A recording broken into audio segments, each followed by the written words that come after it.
You know, things brewing, like brewing in the tropics. Yep. So we've got something brewing in the equatorial Pacific. Take a look. Well, indeed, things are changing. Here's a look at the sea surface temperature anomalies right now across the equatorial Pacific. But the important thing is the animation of where we were and how we got here. Check out the cool anomalies that have dissipated across the equatorial Pacific and the warm anomalies that have taken over.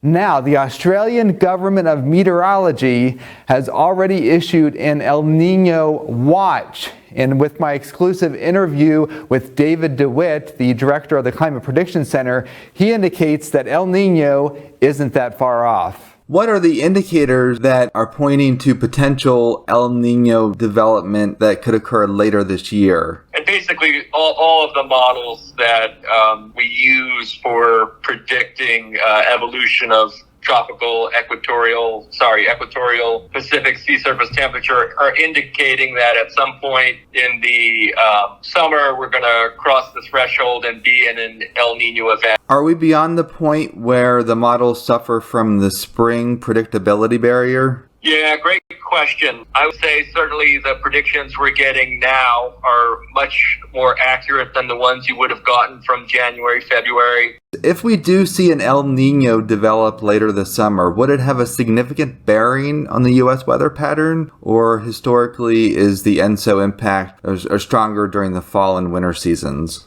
Yeah, so it's a great question. And so the impacts of El Nino vary spatially and temporally, right? So depending upon what month you're in. So the main impacts for the U.S. from El Nino in the summer and into the fall are the impacts on the tropical Atlantic and the Western Pacific hurricane seasons.